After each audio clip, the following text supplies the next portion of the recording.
Welcome, ladies and gentlemen. We are primed and ready for a new edition of everyone's favorite deepest dive review show on all of YouTube. We know you've missed us sorely, or you hadn't even noticed until you saw this in your stream. Either way, I'm glad you're here on Grader'S Notes. Yes, we're back, baby. And as you saw from that thumbnail screen grab here, since we're starting a new year, we were also going to jump forward a few years as well in the Marvel Universe and get into the world of 2099, the 1990s Marvel phenomenon. And, we didn't go with the low-hanging fruit, brother, and hit that Spider-Man 2099. We went with You Shall Not Defy Doom. That's right. Doom 2099. And yes, it is issue 26, but you might be like, man, what's going on? First, it's random that you picked the 2099 book, but issue 26, and that's because this issue, it's like the start of a new arc with writer Warren Ellis. So that's why we're going to dive into this and see what Warren Ellis did with the 2099 situation. So I've set the table for you. Now let's invite our guests to the table. You know them. You love most of them.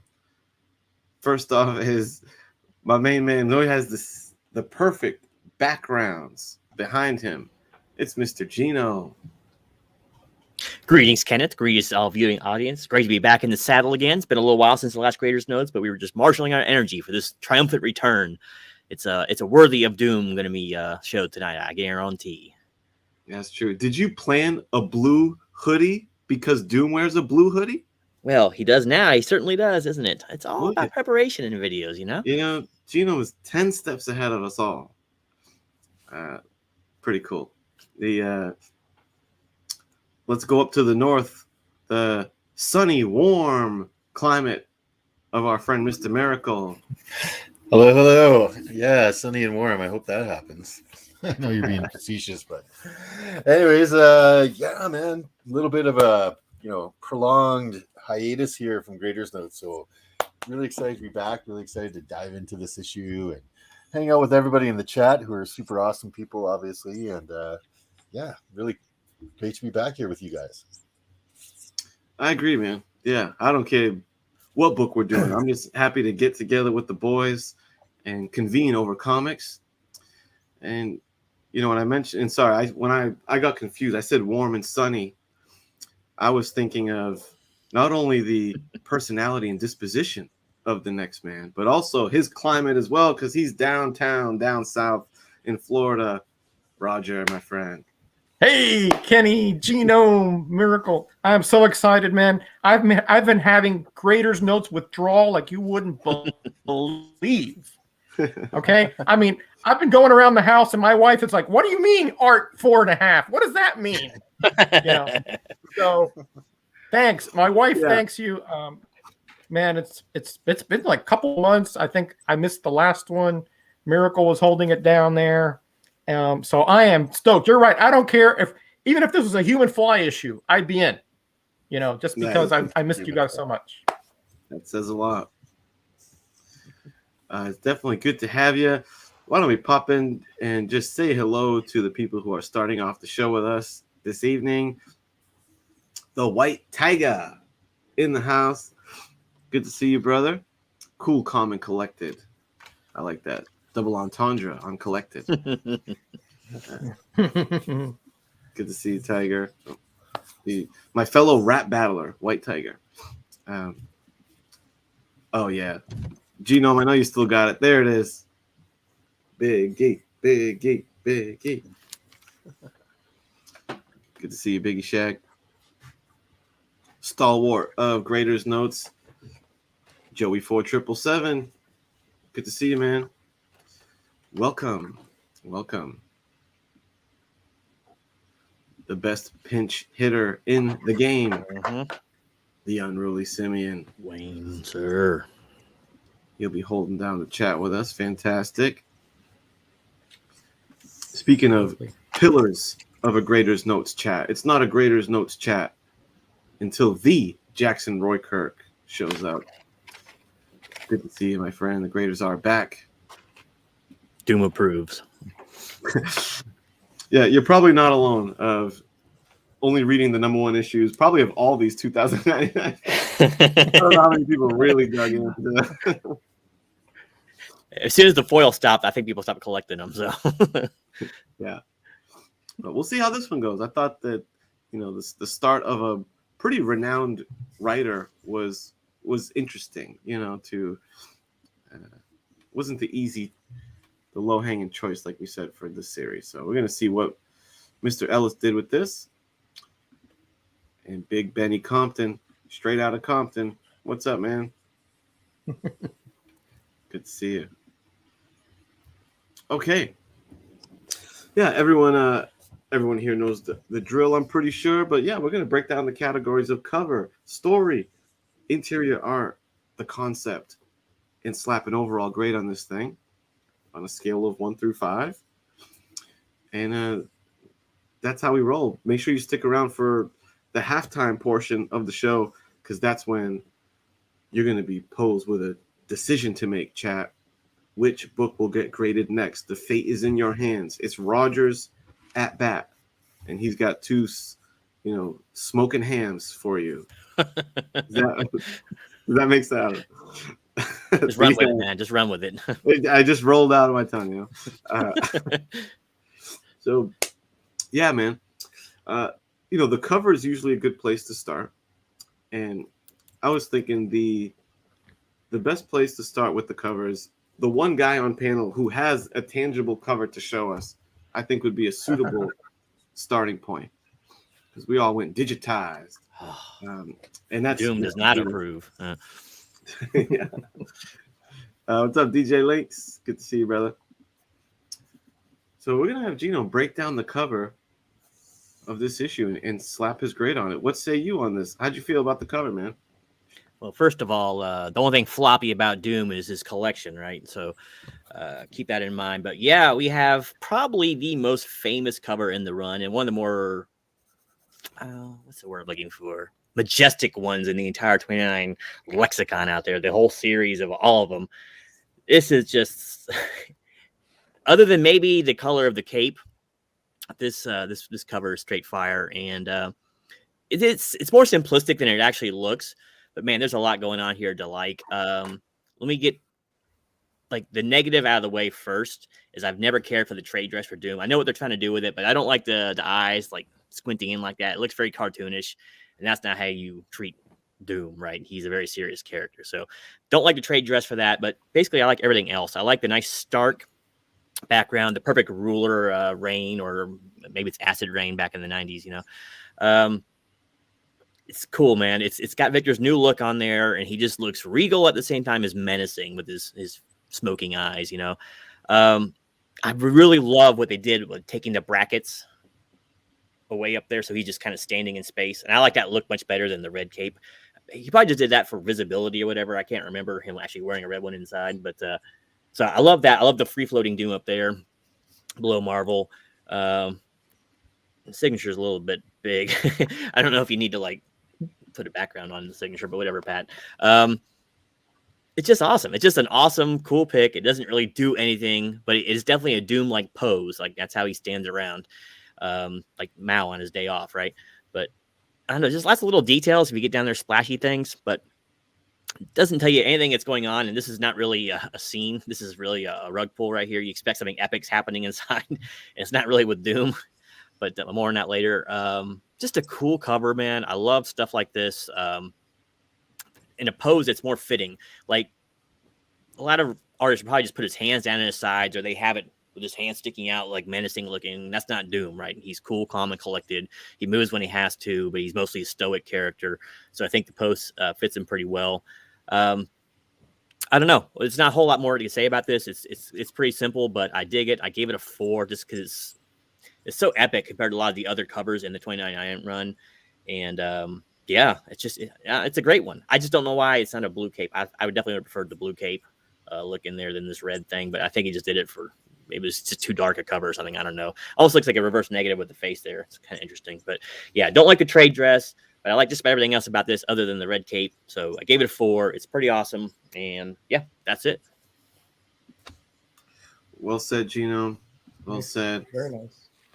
Yeah, it seems like they changed up his cape color throughout the series. Kind of strange. Yeah. Well, he has his red days and his blue phase. Yeah. That's right. He's a dictator. He can do what he wants. Indeed.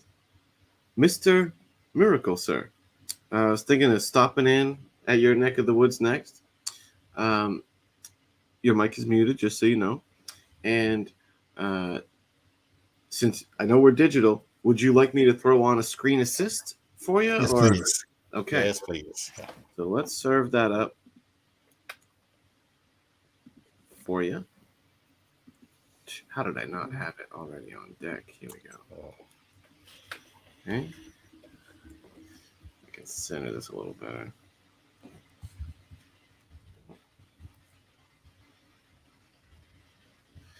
Okay, so.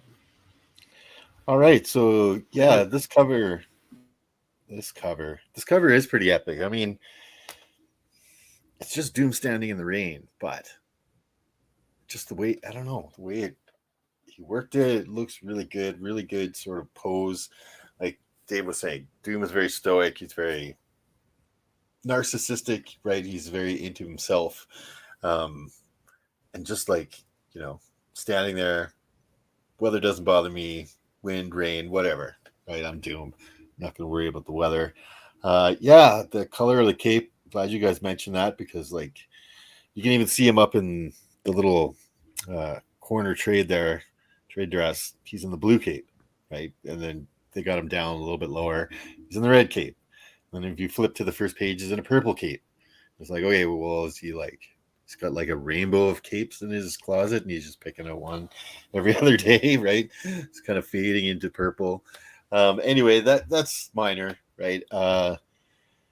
Yeah, this particular pose never appears in the comic book itself, but like if you're looking through there, they know they got if you're looking through the rack and you see this, you're like, damn, that's a pretty awesome cover. I mean, it kind of bring me in, right? Especially like it's Dr. Doom, and I know his armor switched up a little bit here. It's not the traditional sort of armor that we're used to seeing Doom wear, but very cool.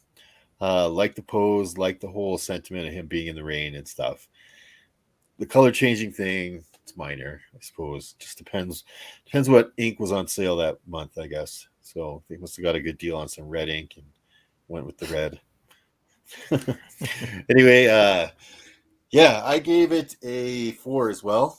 Thought it was really good. Thought, this is a very cool cover, especially the 2099 series was kind of hit and miss on a lot of them. There was a lot of these went out there. Punisher 2099, Spider-Man 2099, Fantastic Four 2099, right? This was a whole big 90s event. And yeah, I thought this was one of the better covers. So it would have definitely caught my eye by this point. I don't know how many of the 2099 series were still going by this point. Like this has been 2 years for the Doom 2099. I think only the Spider-Man was. Maybe the Punisher was still. But yeah, gave it a 4. Liked it. Solid high marks from Mr. Miracle on the cover. So far we got a trend going of 4. Roger, how'd this cover hit you, sir? Yeah, I'll be brief because I had the same kind of observations as my previous 2 co-hosts there.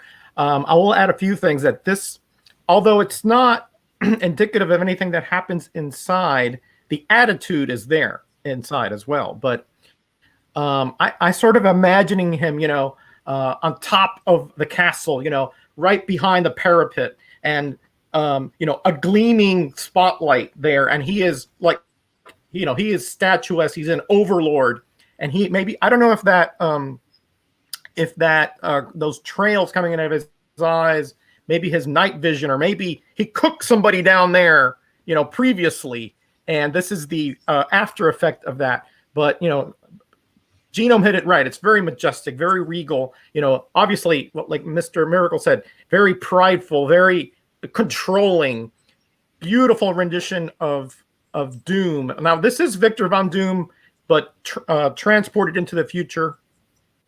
So there is that it's still the same Doom, but in a different light here at this point. And since it is a new direction by Ellis, I can sort of forgive a little bit that they want to, really make it, stand out. I also like that how the rain comes at a diagonal angle all the way from the top all the way to the bottom.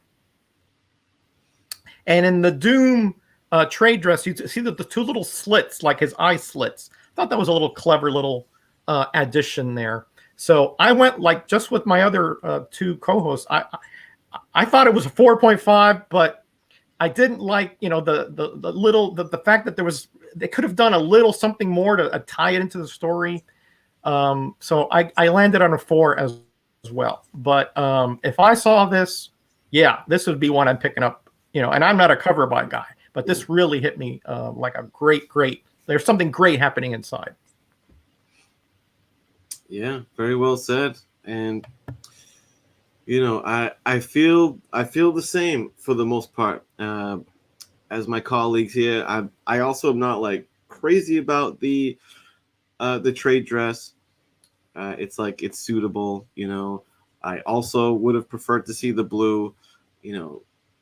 Obviously the green cloak and cape is like the iconic, but there's also something pretty iconic in its own way of the total metal steel colored Doom suit in the blue cape. I think that's like a really cool design. I've always loved Doom's 2099 design, and I don't love this design as much. You can't beat that pose, the metal armor, the shining, glistening.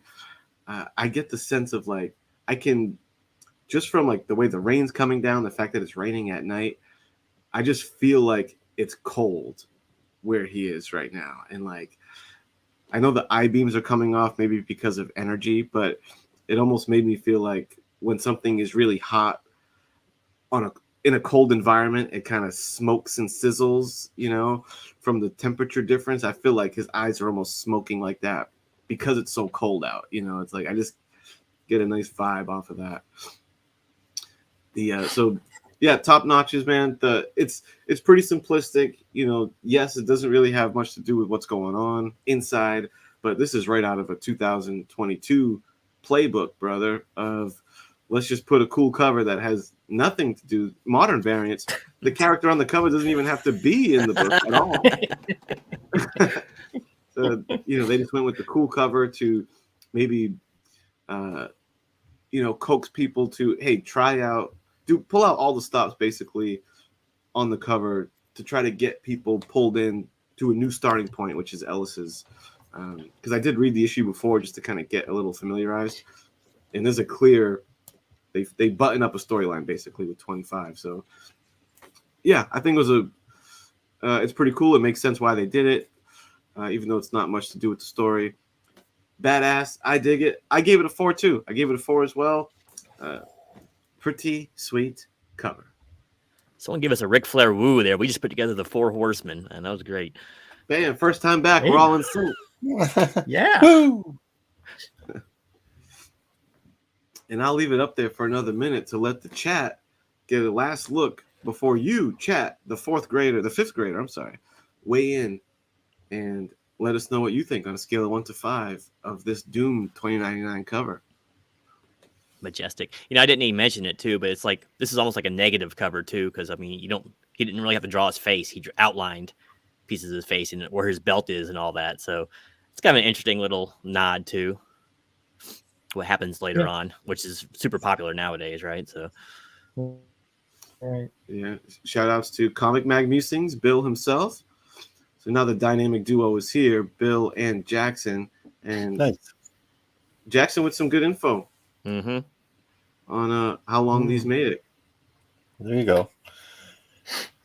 Yeah, Wow. there was a bunch, right? Wow, almost 4 years. Yeah, there was a bunch because you had the Hulk and Oh yeah.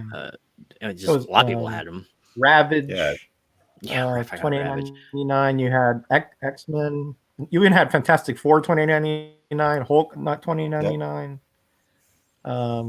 You had a few like very short runs in there too, but Pat my Roderick cup drew of tea. this. Wayne. yeah. He did most of the covers for most of the series. In fact, most of the art through most of the series.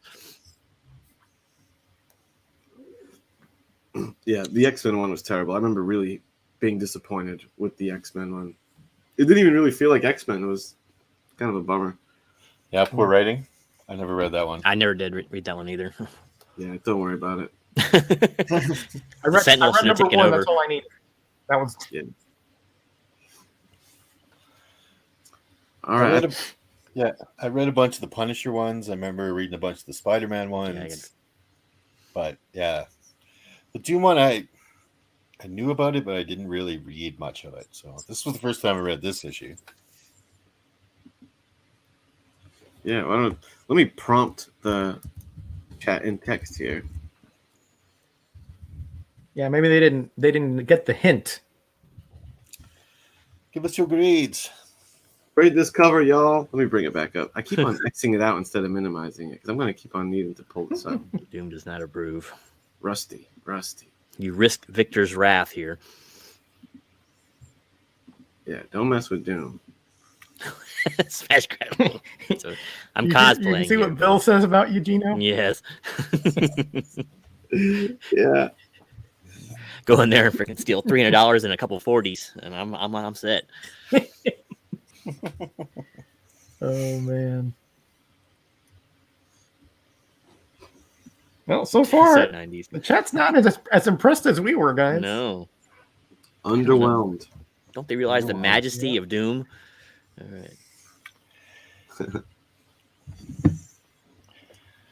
Did he say it's Jackson Roy Kirk? You say it's so 90s? Of course it's 90s. It's a 90s book.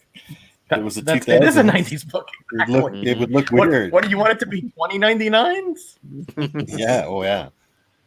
Hologram covers. That was so 90s. Give me some lenticular or something, right? Where's the digital? I want an actual moving cover for 2099. I bet that better be video in there. We have to do a hologram cover one of these days. Oof. Yeah, those are Web of those are Spider-Man or something. Yeah. Oh yeah. Yeah. I mean, I get I've it. got a few, but not this next I time. do too. And I've got the first 3 sets of the Marvel Universe trading cards with all the holograms too. So you did Me too. holograms. Yep. So I did the tabulations, and Oh, the you did chat already? landed on a 2.5. Chat Oh, grade. chat. Ooh. They're not allowed to grade Wow. anymore. Yep, a Not little as happy stiff. with the covers. Wow. You know, it was a little stiff, but I got to be honest, it's a cover that I'm not like blown away that it got lower grades. I mean, it is a little simplistic. I mean, I It's just get it. yeah, it's just one of those cool covers, right? And It's so cool. if you don't get swarmed over by the cool factor, yeah, you won't think too much of it. Yeah. I mean, it definitely grabs you. I mean, you can't say it doesn't. It sticks out for sure. Definitely. All right. And, you know, Miracle, since you're next up at bat, I'm going to let you choose. Should we go in the direction of the story of this book or the interior art? I'm good with either, man. Like, Left me hanging. Let's no, let's go with the story. We'll All flip right. it up. Here we go. Story. Let me hang. All right. So the story here, Mr. Warren Ellis, we all know and like him as one of the better modern comic writers that we've had. So this must have been pretty close to where he was starting with Marvel Comics in '93. I don't know how much he had been writing beforehand. I know everybody would probably really hype the fact that he took over this book, although I have heard good things about the first 25 issues of this book beforehand. Everybody, I'm sure, like going into this, and I was like, oh, it's Warren Ellis. That's cool. I want to read this, right? But then I read the story. It was good, right? But it's a setup. Like, this is not, there's no huge event that happens in this book. Really, like it seems like Ellis is like, okay, I got the book now. I'm gonna start setting up my big event that I've got in my mind for 2 or 3 issues from now. Right? There's a lot of weird secrecy stuff that Doom's doing. Like there's these dudes, like he has just taken back Latveria apparently, right? Like he's just come back and taken it over. What was the guy's name? Wild Tiger? Is that right? That he took it over? Tiger Wild. Tiger Wild, sorry. Yeah, and so like they had battled a few times from what I understand in the first, I remember it in the first kind of few issues. But here he's taken over completely. Like he is now in charge of Latveria. He's somehow captured this big flying building city kind of thing. He's not real happy with the shape of Latveria, what's going on in Latveria. There's lots of drug use. The air is all polluted. The waters are all polluted. The people are suffering. The people are poor. And I know Doom isn't isn't an altruistic guy. He doesn't do things to help other people, right? It's not his style. But he takes it personally, I think, that all of his people are suffering after so long, right? He just kind of, I'll leave that for, I got to leave some meat on the bone for my friends here, but so he's kind of put into this situation where his hometown is a garbage dump, basically, like not just garbage air, garbage water, garbage land, but garbage people, right? Like there's a lot of drug use that kept coming back. What was it called again? Chain. Yeah, chain out of this cranker. Right. Chain. Yeah. So it's like this injectable drug that these guys are using, and it's very addictive, and it's causing all those kind of social issues that happen when you have a city that has a major portion of it, like a bad, drug use, like a bad sort of, what's the word I'm trying to say? Addiction rate of people, right? Yeah. Well, Seattle, Vancouver, San Francisco, New York, Boston, all these places have high uses of drugs and stuff like that, right? Basically anywhere that's a port city is going to get, nailed with this kind of stuff. And Latveria is one, right? But I think Doom, it definitely seems to me like he took it personally, right? That this happened to Latveria. Like, even though he oppressed his people and he was a dictator, and, if you stepped out of line, you were done in Latveria, he did take care of the people. He still was a leader of them, right? I think for Doom to have his country fail like this feels like a personal failure to him, right? And now that he's back in charge, there's going to be some turnaround with that. So that was cool. I like that, Ellis is setting this up like everything is screwed around here, and Doom's going to come in and put his foot down about what's going on.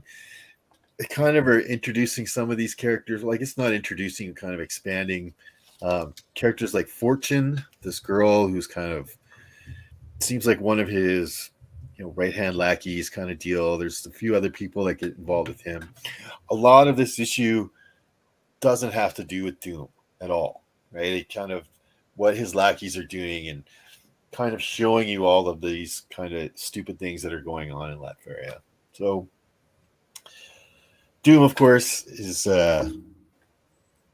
he takes it personally, like I said, but he also realizes he's super genius.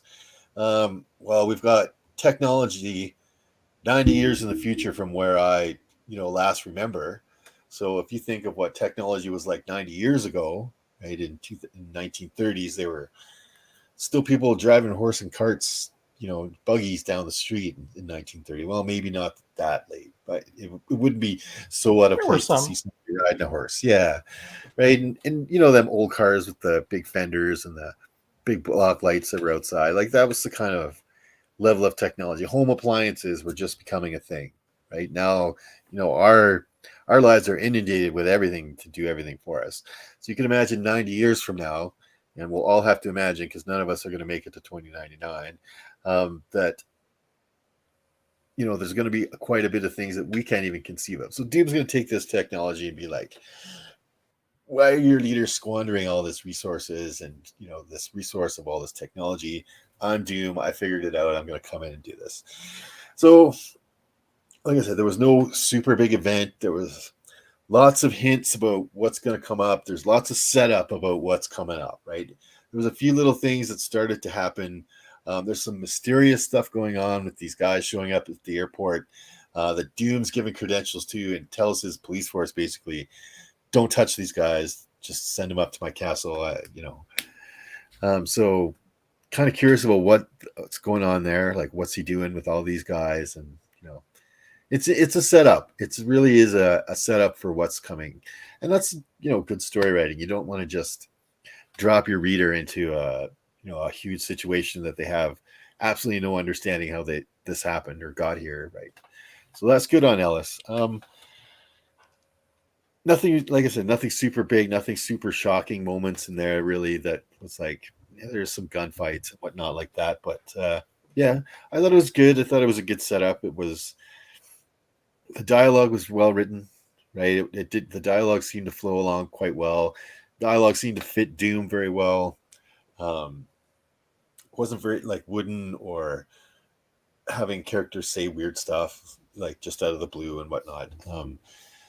But yeah, I thought it was a good setup issue and it read well. Like, I didn't have a hard time getting through the issue. I know lots of issues that we've had on this show. You're getting halfway through and you're like, oh God, why do I have to keep reading this? Right? There's like another 15 pages and they're like full pages. It's like reading a 15-page novel that's going nowhere. But this one seemed to go somewhere. It seemed like the writing was good and quick. It wasn't overly dialogued, but still setting stuff up. So I gave it a 3, right, as a setup issue. Probably, it'll probably draw me in for the next issue because there is a lot of mystery going on. Like, what's happening here? Like, what is being set up, kind of deal, right? So there's something obviously being set up, but it's not quite revealed yet. So I would buy the next issue. 3 for the story. 3 on the story. Very nice. Very nice. All right. Boom. Well said, Mr. Miracle. Metarog, how did the story in the writing hit you here on this book? And if you want any visual aids, you just let a brother know. Okay. Well, first I want to thank Mr. Miracle for leaving so much meat on the bone. I mean, he only went 15 minutes into the story. I mean, I read the issue while he was doing that. Anyway. This from you. Just messing with you, Miracle. You can make me smaller, Kenny. That's okay. Miracle is right in this regard that for me, I have a tough time giving a grade to this issue because it wasn't very exciting. It was like you said, a lot of setup. There's a lot of intrigue. There's veiled clues. Like Fortune knocks over these tarot cards when she leaves, and when she comes back, I guess she's a fortune teller. Maybe maybe that's why I don't remember the character that well. And when she comes back, she's like, it can only mean war. And then you have Doom looking at the world map and inquiring with the internet intelligence, about American maneuverings and businesses and corporations. And then she says, something like, well, there's going to be loss of life. She calls it wetware. And I'm going to get to the dialogue in a bit. So, really the story, I think Miracle sort of suggested, and true, it's more about Fortune than it is Doom, right? And it seems like Doom has a much more higher end game, and like he's leaving all the day-to-day operational stuff to Fortune, and she doesn't have all the information. So it's sort of like, that I've been in that position where you have a supervisor who's saying, get it done, but doesn't give you the information you need to get it done. I got that kind of vibe from it. So it's not all that interesting. It's kind of a dry read, to tell you the truth. The dialogue is, Ellis has really good command of vocabulary. Sometimes it's a little pretentious for me, like that guy at the end. I forgot what his name was. The ex druggie. Yeah, He, poet. he calls himself, what was his name? Poet. Oh, poet, right? Yeah. Yep. He says, "Oh, us Occidentals, nobody uses that. You would say Westerner, or So, I mean, that kind of stuff. I know, Unruly's a big fan of Ellis, but I find him a little overly pretentious sometimes. But that's just me. But really, that's neither here nor there. To me, the story is just a matter of fact, almost like a day in the life thing of him dealing with, like Miracle said, upset because the Latveria has been ruined by Tiger Wild, so he wants to clean up the air. He wants to clean up the water. Obviously, there's that subplot, the drugging, the massive drug use, and those very mysterious trio. So we know Doom's up to something, and knowing Doom the way I do, it's not going to be without violence, right? But that is just something I surmise. I have never read past this issue, so I don't know what happened. Right? I'm not going to keep going on and on. To me, it just was not very exciting. It was just kind of there. The intrigue was interesting, but not to the level where I would say, wow, I can't wait to find out what's going on. It was just kind of like, okay, So I give it a 2.5. Again, I'm not really blaming Ellis that much because, Miracle's right. Good writers, they're not going to just hit you right off the bat with the climax.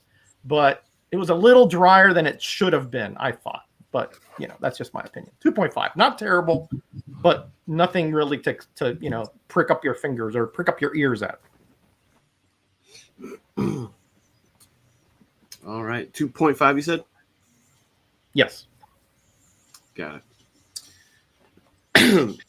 Okay. Yeah, man. I think I'll start here. Maybe I'll reference some pages. I feel like this book did Warren Ellis with the writing. There's some stuff that he did really good, and the stuff that I think was lacking. Probably the biggest lacking element is just not enough Doom. I definitely could have used some more Doom in this.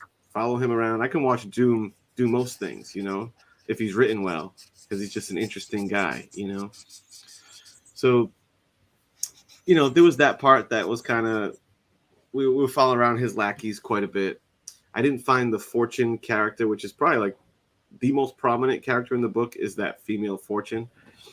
And she's not really doing anything too interesting. And she herself isn't that interesting. I found like the poet guy and what he had going on, going to like boots on the ground to go bust some druggy heads. I thought that was, more interesting. So that'd be on the negative. On a positive side, Doom is, Ellis, he's got away with like narration. There's certain points where, the guy's poetic. Let me see. Do I have the screen up here?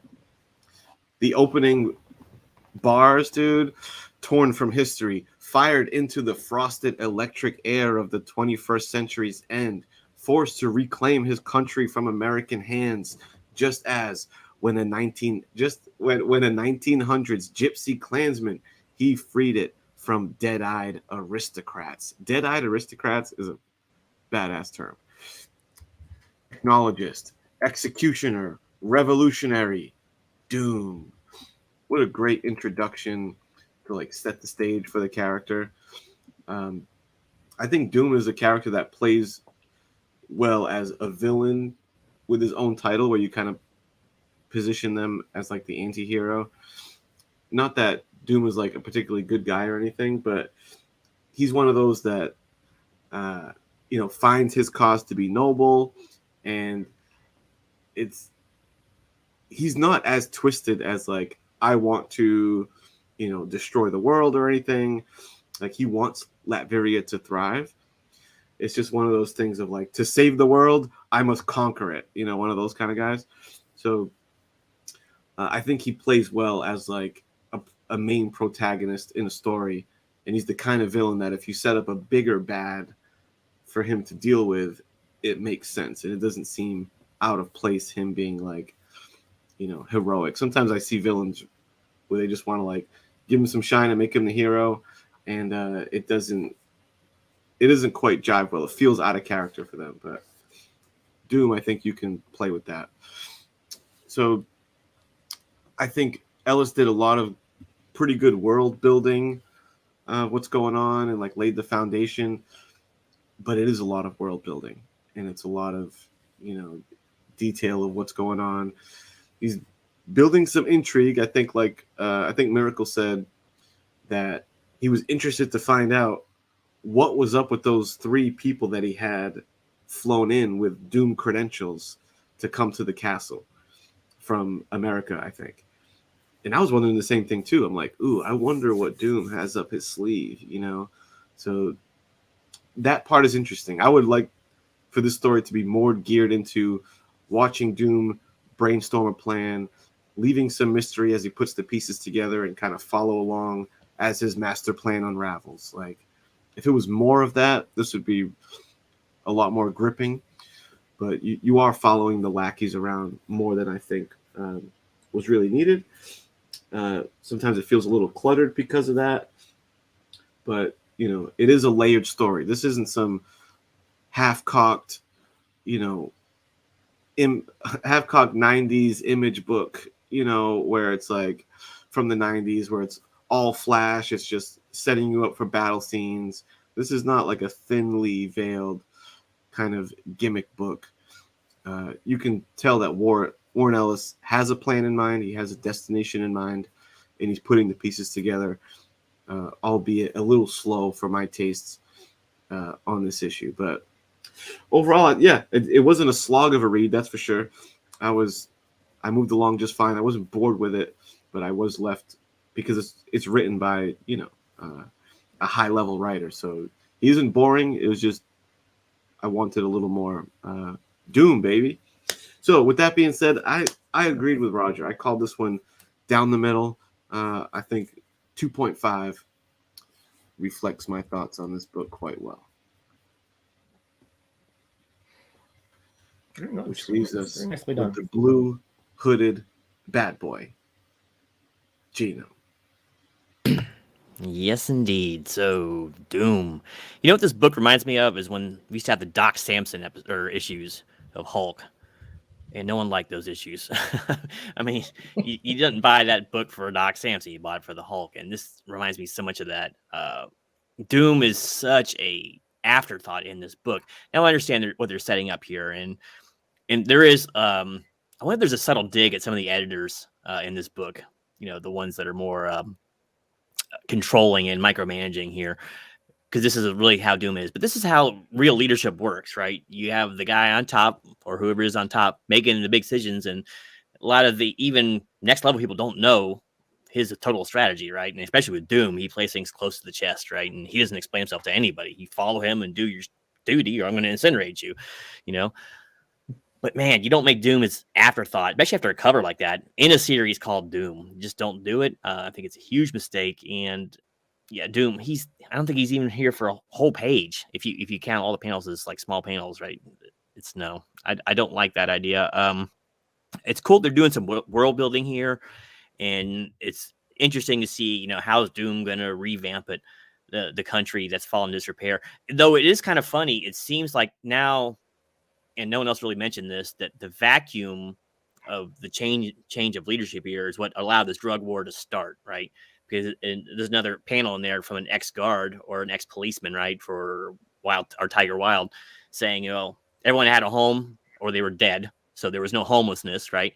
And the drugs were under control. So it seems like, and this will happen a lot of times, if there's a huge power shift, and while there's some disarray going on, which Doom shall not stand for long, allowed a lot of this stuff to happen. So in a way, he's kind of the cause of a lot of this issue. But then again, Poet talks about him having problems like years ago. So I don't know, whatever. It's a little bit all over the place. I can appreciate what he's trying to do to build some intrigue. And it's going to be basically a country building kind of couple issues right after this. And I guess I would be curious to see what the next book would like, which I think I actually have the next book over here somewhere. I got a big lots of them. But it just wasn't that interesting to me. The characters were really wooden and stiff, and that's fine. I mean, you don't need an overly demonstrative person who's in a leadership position, or especially if they're like a Gestapo or Politburo kind of type, right? They're not going to be overly emotional caricatures, but Fortune is just bland as buttermilk, man. She's just not interesting, and no one in this book really is. Poet, we don't know anything about him. He was an ex-junkie, and he doesn't like other junkies or dealers. I don't know. It just wasn't interesting. I wanted to read about Doom. Doom isn't there. Just, I don't know. Don't like that. But it's cool that he's setting up. I just think he could have put something else in there other than Doom staring at screens for a few times. But the intrigue is there. It's something different.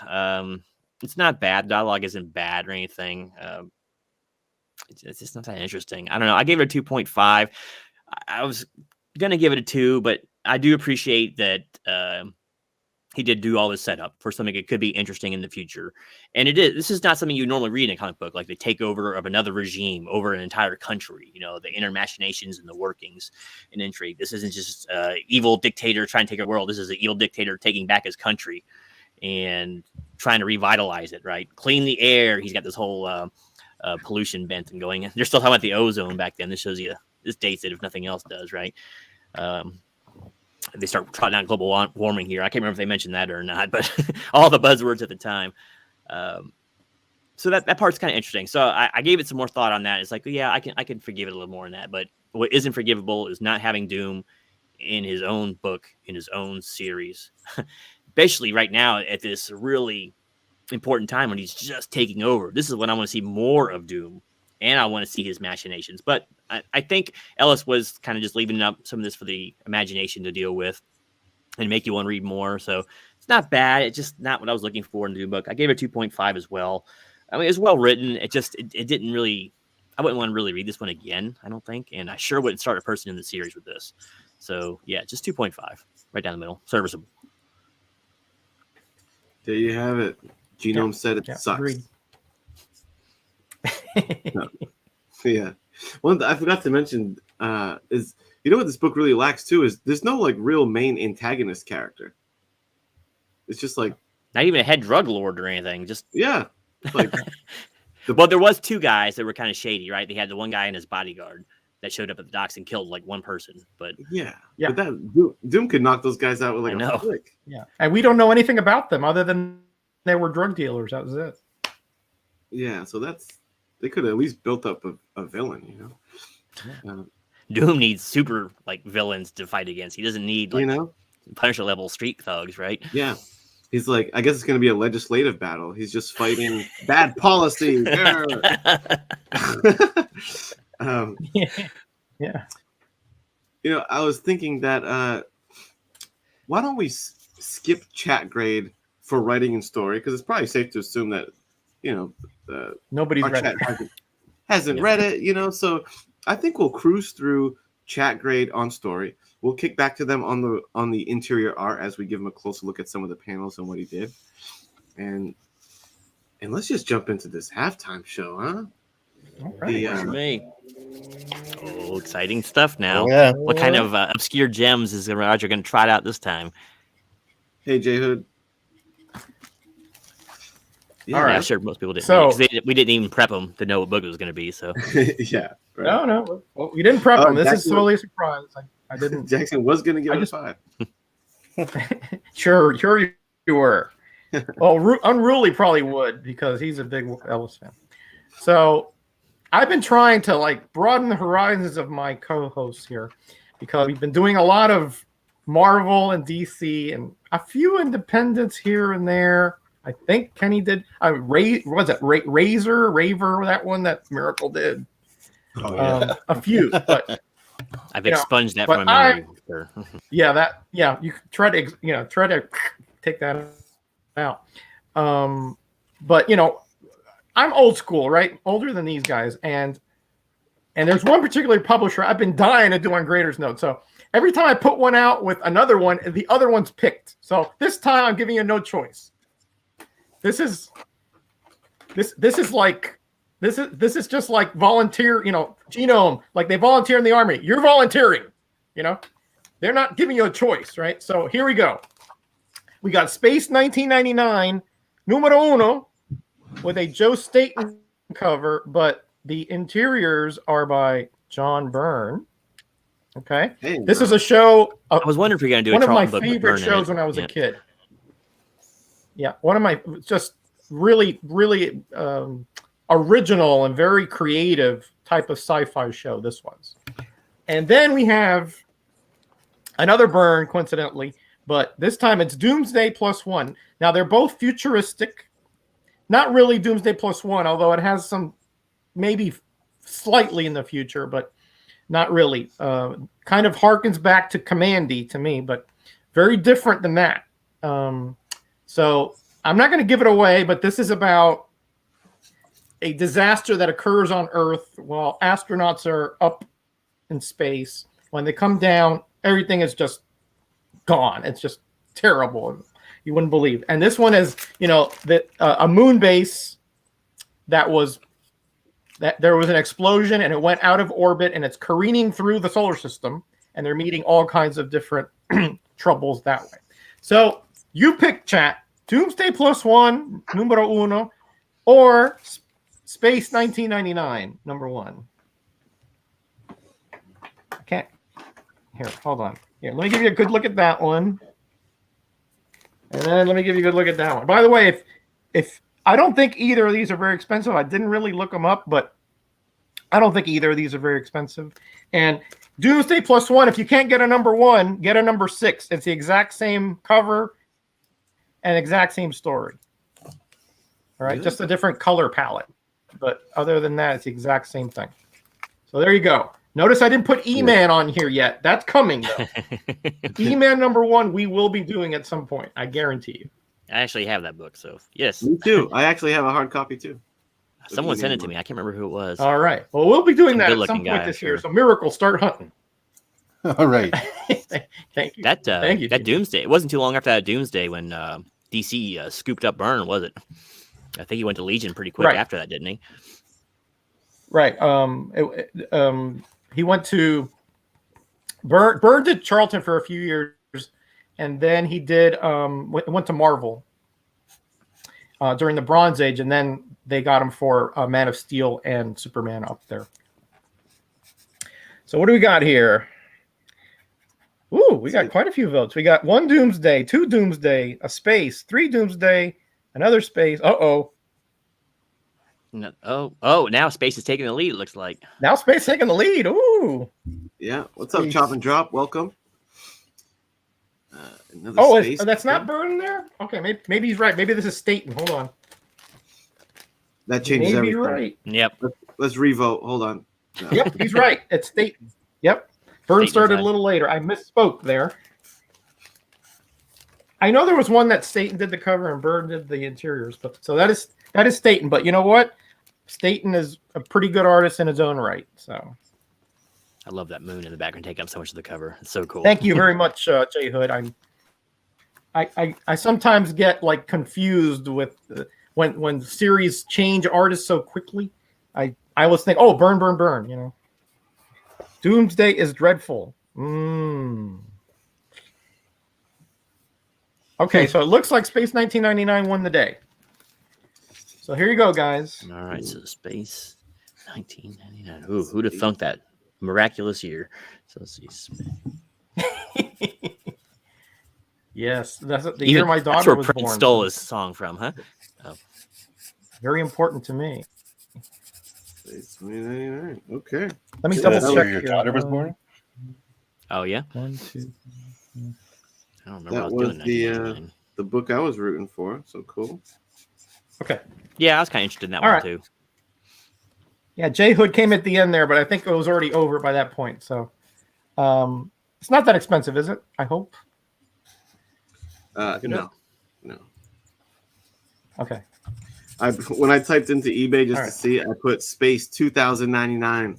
Get out of my brain. Oh man. It used to be very easy to find. I don't know about nowadays. I've had several copies.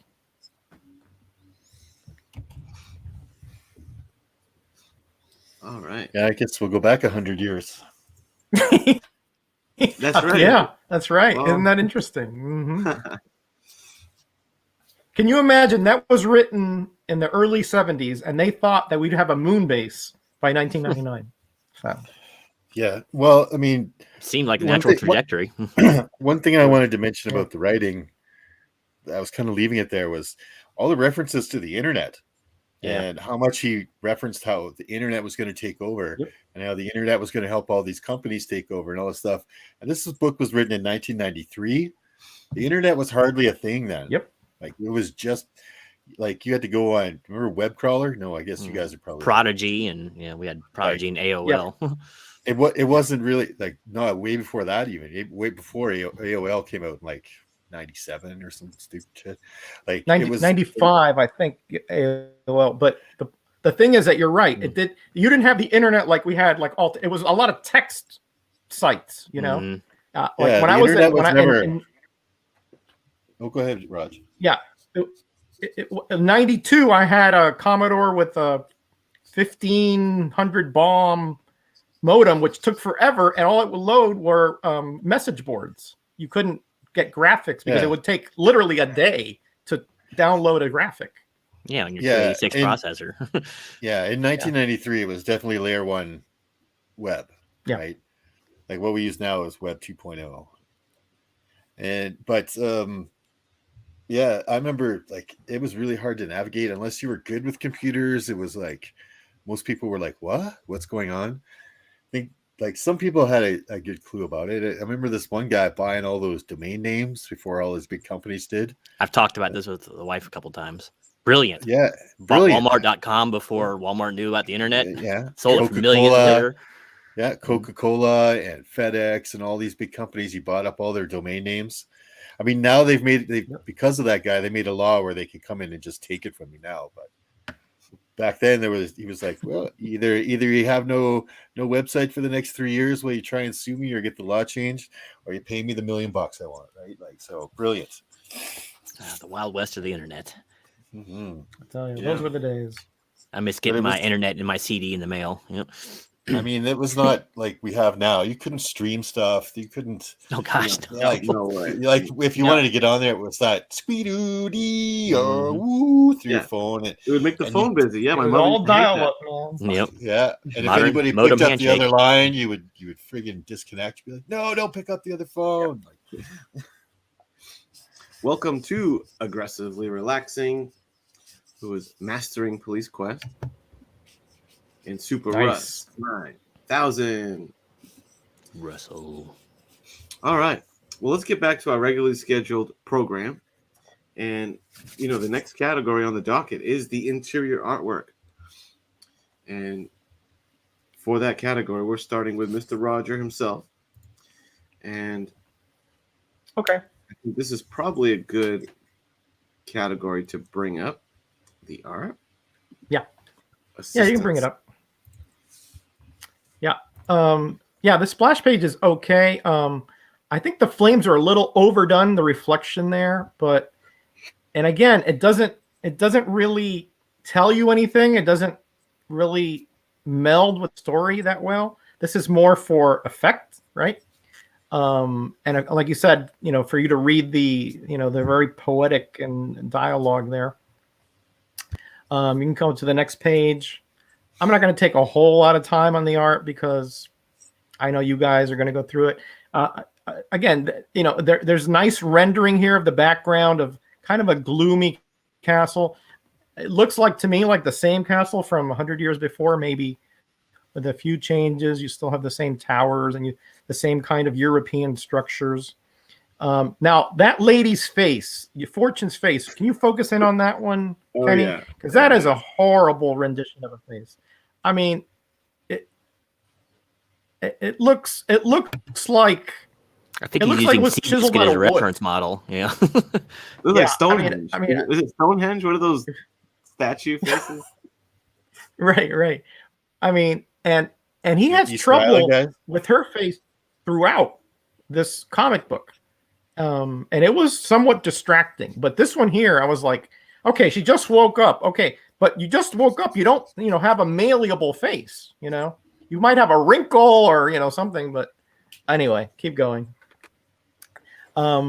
There's a lot of dark inking, a lot of dark just overtones here in throughout this comic. And there are some which are understandable, others which seem like gratuitous to me, right?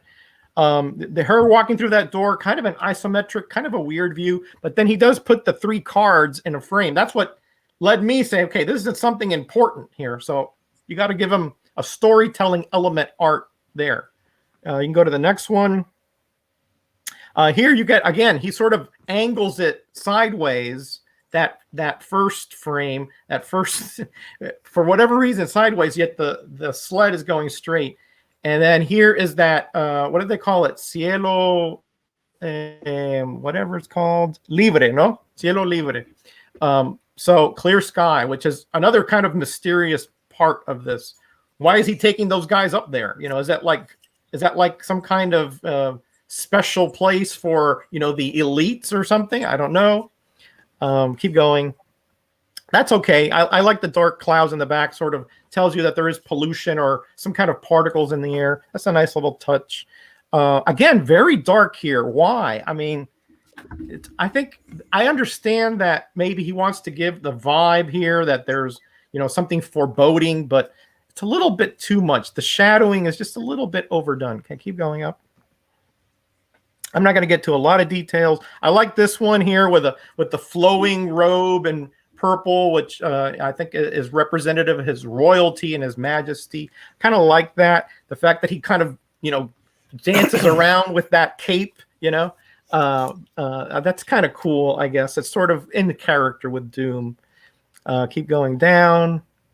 You know, okay, here, I understand here why it would be dark, right? You're talking about, you know, somebody here in the Bowery and the waterfront, down on his luck, you know, shooting, obviously, this very dangerous drug, or at least addictive drug. I kind of understand it, although the images are a little bit mushy for me. I wish it would be a little sharper, but I guess that sort of goes with the kind of downtrodden kind of vibe that he's trying to put here. You can keep going. Yeah, that's okay. I don't have a lot of the lighting is a little bit odd, the way that it's shadowed, but nothing really terrible there. Okay, keep going. Again, very shadowy up on the top left. Okay, here, that middle panel there with the monotone. Why? I don't understand why that one is like that. What effect is he trying to produce there for my eye? It doesn't seem like there's anything happening to sort of warrant that to me. But anyway, again, that's just me. Notice her face there is much better and doesn't look so wooden. Looks more feminine, I guess. But the profiles of this lady's face, for whatever reason, just off-putting to me. They're just all over the place. Sometimes the nose is rounded, sometimes sharp, sometimes her jaw is square, sometimes it's more angular. It's everywhere. Keep going. I'm going to finish up here in a minute, guys. That one's okay with her drawing. Here's again, you know, very dark, but again, there's a foreboding there because she knocks over the cards and then she reads them and she's like, oh, you know, and then look at that bottom panel where she's, you know, where she's waking up with noise. She's like, oh, well, I either wake up with sunshine or with rain. Now I wake up with noise. So her eye is like that. How many people wake up with their eye like that? You know, you wake up like more like, oh, you know, but anyway. And then go all the way to the end there where the poet is fighting the drug dealers. Yeah, that's a nice scene there, like with the skyline. Go all the way to the end. I'll leave all this middle part to you guys. There's one that last one. Keep going down. Yeah, that last one there that really bothers me because I'm not following the way that this firefight is happening, right? There's a guy who is hiding behind like a desk or something, and then all of a sudden we see an explosion on this guy's feet. He's down, and then he's obviously ostensibly shot in the face. But it wasn't very well illustrated the steps that got him there. So storytelling elements there were very weak. They needed a little clearer at least, if not a timeline, a sequence, so that I could follow at what point was he disarmed and disabled. It just wasn't clear to me. And then here again we have that long shot with the guy dead. Obviously you can't see his face because it's probably been all mangled, so it's covered. That's not a bad shot there. That's kind of, it does tell the story well. Okay, so I'll stop at that point. Good points. I think that he has a pretty good command of the story, except for those little parts. I do like the way he draws Doom. I do like the way he draws the landscapes. I thought those were pretty well, but too much dark shading. And I'm not putting that on the artist necessarily, but it could be the colors to the inker. But it just seems unnecessary at some points. At some point, I can see why. Other points, it seems just, I don't know. It just baffling to me. And again, that lady's face, boy, that bothered me. It just went all over the place. It's like is she Mr. Fantastic and she molded it differently? I don't know. That was all over the place. So pretty good on the storytelling elements, except for the two parts that I told you about. Did not like most of the shade there. It just seemed unnecessary and sometimes just it's distracting. But I do like the landscapes. I'm not crazy about all the layouts, but they're not terrible either. So I gave him an average grade, guys. I gave it a 2.5. It didn't blow me away, but it wasn't terrible in any way. I did like a lot of his long shots, but he's got to work on that lady's face. It is all over the place. Indeed. And I tell you, certainly elements there that I agree strongly with Mr. Metarog. You know, I will say I like the fact that they get to play with the mirror effect on his shiny suit, like it's done here with the fire. They do it later with clouds, and I kind of get a kick out of that. So I think it's a cool art effect. The one thing that is interesting when you look closely at the Latverian castle tower here that I got a kick of is you see on the foreground, you see the old school, I don't know, Victorian era or whatever castle, but in the background you can see the futuristic cityscape with the flying vehicles and stuff. So that's like a cool, I think he could have did that a little better and like almost took up the whole page.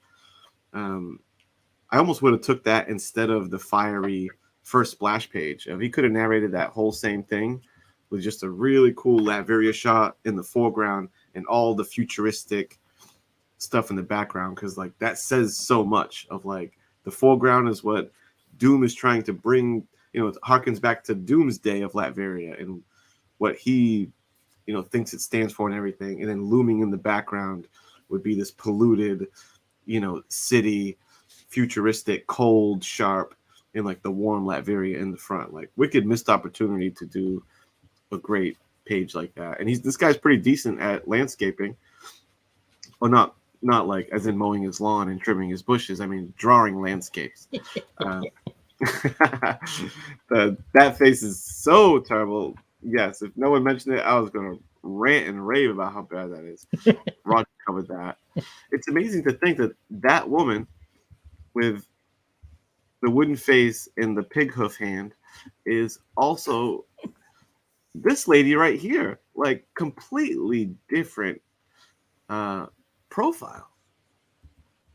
Staggering. It's disrespect to Warren Ellis to even get this jabroni. I thought this was a really lame panel too. Like doing a close-up of Doom's eyes on his helmet seems like a cool idea, but boy, there's like no real depth to it. He just put some cross-hatching lines and just a couple squares. Like really amateur panel down there of Doom's eyes. I thought we got into Doom's lair was pretty cool. I really liked the Pixie character, which is like what Miracle was saying, like this internet aspect character, which she kind of is. I thought she looks cool. I like her sitting there glowing with the white and the yellow.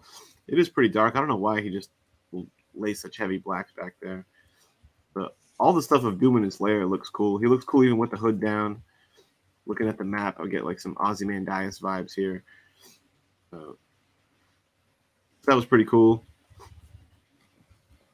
You know, these gangster guys, I kind of like that panel. That's I can dig that. Totally agree with Roger on why is this middle panel blue? Like, it's the same spot. If you look at the top, it's Fortune, who of course looks. This is like her 8th iteration of how she looks in the book. With like this flat hair and barely has a nose. Is weird. But her and that guy at the desk, and in the center blue panel, you can see in the background her near the guy in the desk.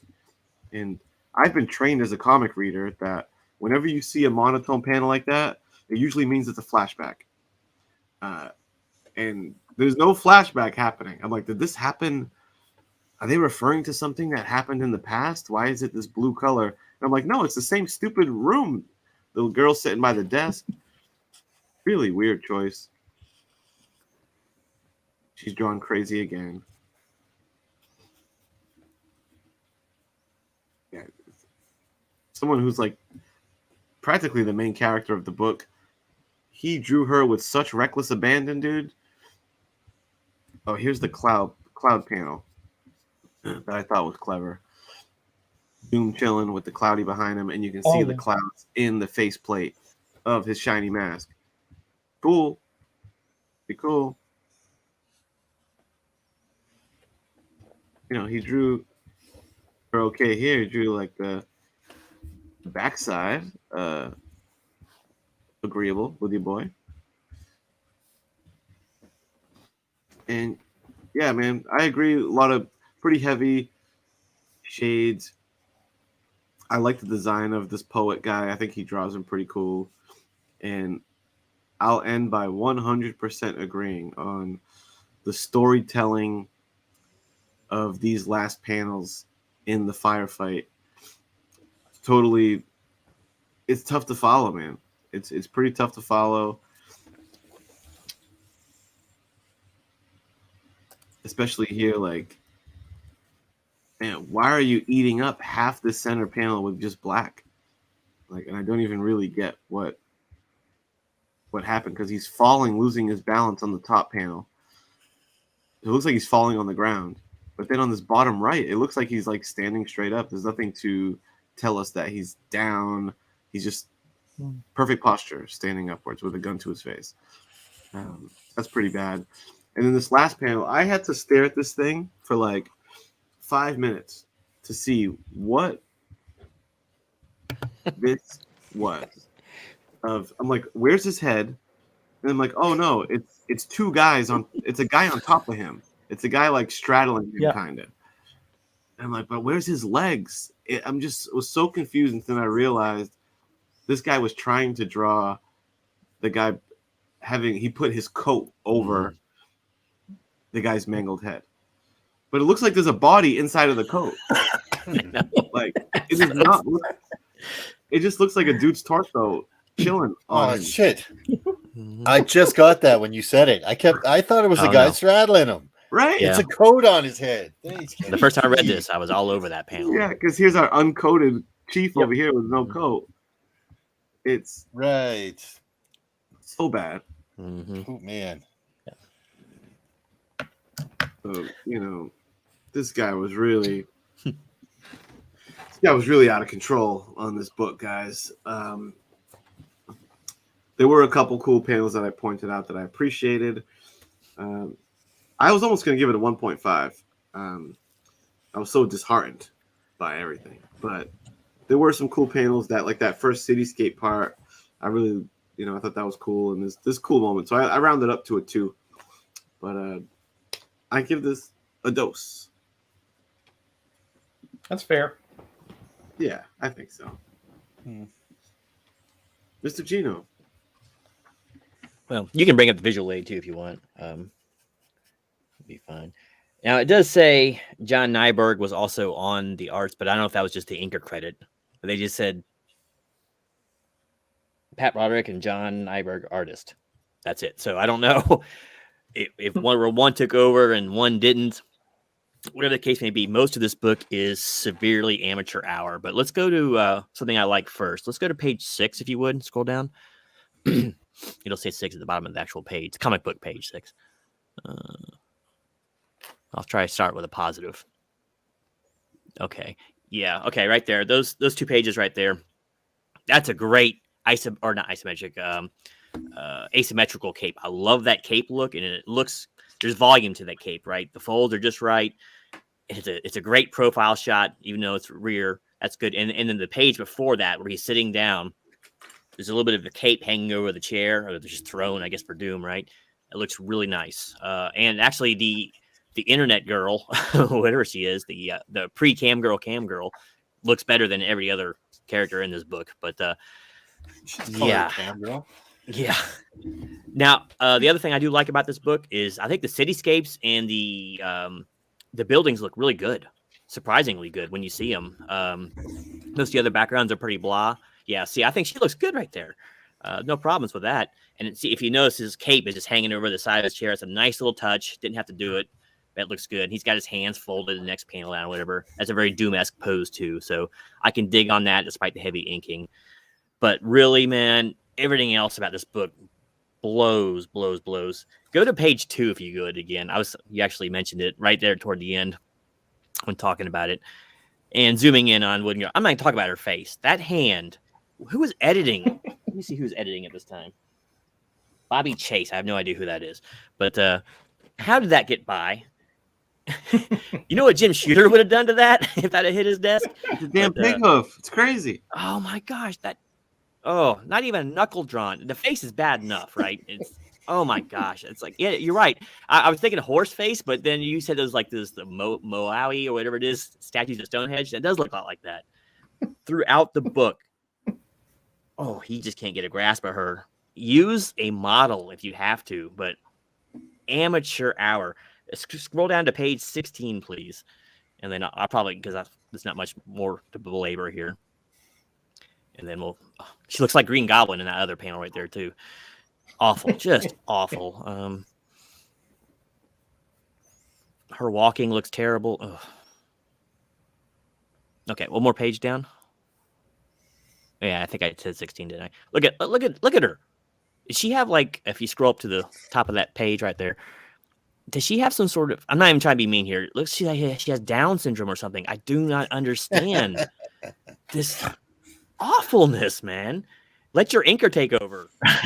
He's got to be able to do better than this. And, go down to the next page, if you would. Yeah. Okay, right there. Look at her for just a second here. In the top right panel right there, where her one eye is open. And tell me that doesn't look odd, like her head is disconnected from her neck.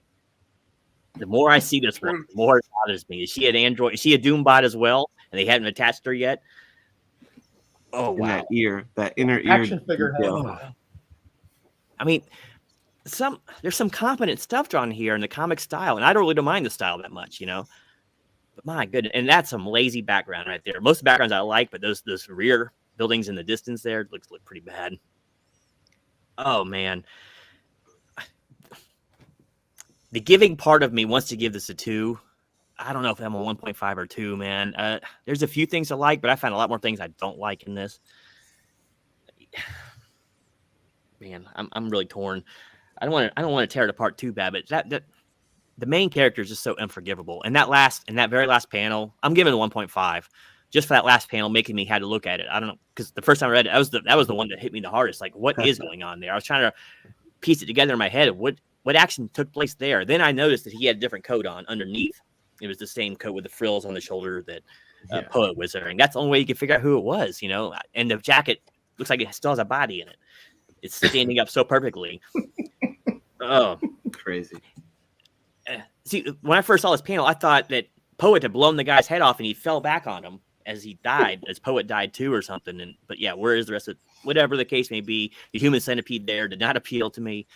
And just 1.5. I mean, where it's competent, it's very competent, but there's just too much very odd looking stuff in this book for me to give it much higher than that. So yeah, 1.5. I didn't care for it. I don't mind the art style, but just the art itself did not work for me. Okay, fair enough. Mr. Miracle, you know, you have an eye for art, and how did this artwork sit with you? Any stones that haven't been turned on this thing yet? I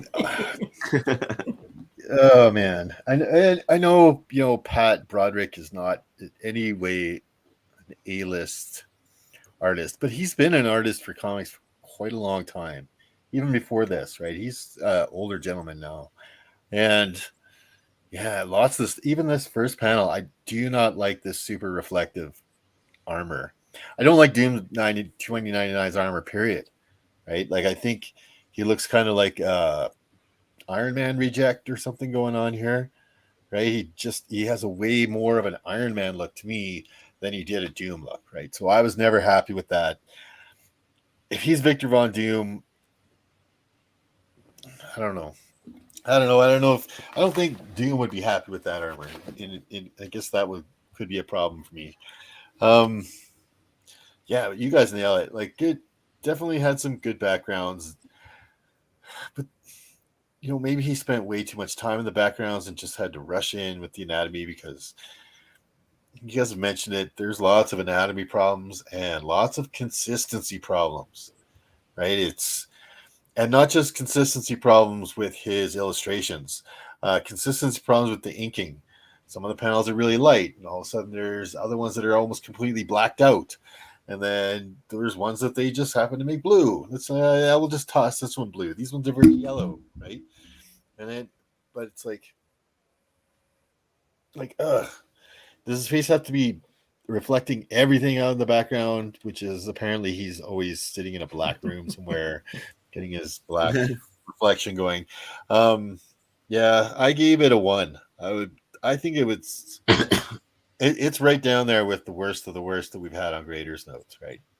I could put that art up against what was the one you just mentioned? That terrible. Anyway, Raver. Reaper. You could put this up against Reaper. It was Raver-esque in some points. It really was, yeah. Yeah. It is super 90s, right? The color choices are super 90s. The costume design, I said, I don't like it. I don't like the spiky Doom. I think it would be really uncomfortable to have all these big spikes all over you all the time. I think Doom would go back to his more original armor, right? Like, he built that armor. And I can bug Patrick Broderick about it a little bit, even though that armor was established before this issue. He's been with this comic book for a while. So yeah, I gave it a 1. I think it was one of the worst that we've seen here, and could be a reason why these comics just never took off. Yeah. It's good point. Really wasn't A-listers working on these books. No, I mean, Ellis is an A-lister now. Ellis has done stuff where he's made himself into an A-lister now, but back then he certainly wasn't. And yeah. Fair enough. Okay, well said. Chat, if I think you've seen the art here. I'm gonna prompt you to grade this art. You want to throw your hat in the ring on what you've seen while we, shake the. What was your score, Ken? Was it 2? It was a 2. Yeah, that's what I thought. Yeah, the scores went down as we went around the clock here. Yeah. Actually, they did, because you were 2.5, weren't you? If we had a fifth grader, it'd be like a 0. Well, yeah. Let's see what our fifth graders give it. Yeah. We need grades from the chat. But it's weird. Like, for me, the cover was my highest score in this, but the interior art was my lowest. Right? Like, same artist, same guy. I think he nailed the cover. But maybe he spent all way too much time on the cover, and he's like, "No problem. I got 3 months." What do you mean 3 months? We got 6 weeks. Or we got 2 weeks left. Get your ass on the interiors. What? I thought this was the May issue. No, it's February. Fuck. No. We're not bi-monthly anymore. You get the memo? 2 would have been solid. 3 if I had colored it. Yeah, those guns were. I didn't even talk about the guns like they were used in there. They were pretty terrible too. There was lots, like not just anatomy problems, but like technical problems with like angles being way off on guns and room walls and computers. You're just like, ugh. Remember when? What was it that Gil Kane book we did, the Spider-Man book with Morbius in it? Remember how he would change the angle of the view a lot, but Right. it was done right there in a cinematic way. And this one, it just looks like he tilts the camera for no particular reason when they're talking about nothing. It looks like he did a lot of things in this whole thing for no reason. Like just to, oh, maybe I'll be clever right here. And it didn't work, right? Oh, well, maybe I'll try a different clever thing on this panel. No, that didn't work either. Yeah, right? that blue tinted panel was baffling. I know. Like I even wrote that down, blue panel, and I was just like, what?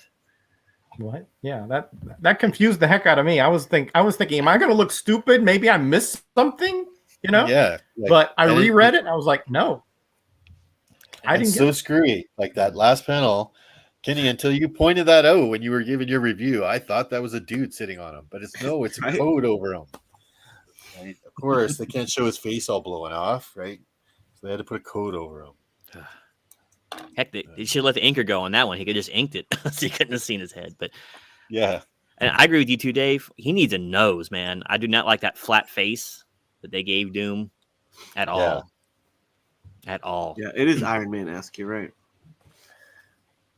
And that very first splash page, the very first panel, which is supposed to look cool with all the reflected flames, his eyes are just hanging. They don't look like they're even attached to him. So it looks like he's standing behind some floating eyes. So yeah, floating eyes. Yeah. So let's see. What do we have for overall art? I see we had a 1, a 2, a 3, and a 1.5. Anyone able to do a little tabulation? That's a 2, right? All right. Yeah. So 2 from the chat. So let's jump to the concept. I'm starting to lose my steam. I'm becoming old. You should be energized. We haven't done this show in a while. I know. Concept. Am I first up next year? I think so. You're running the show. You can be whatever order you want to be in. Yeah. So I think what I'll say for concept is, I guess I'll just pivot more to like the concept of Marvel 2099 and just say that as a concept, I think it's really cool. I think that there's something about like when you have established characters, like say in comic books, there's something about seeing alternate versions of characters that I've been following that like it just works for me every time. Like I always loved Elseworlds and what if stories, and like I just dig it. And the more I thought about it, it's like it's a really unique thing to the comic book medium, because there's not many other mediums where it's like you've been following the characters for decades.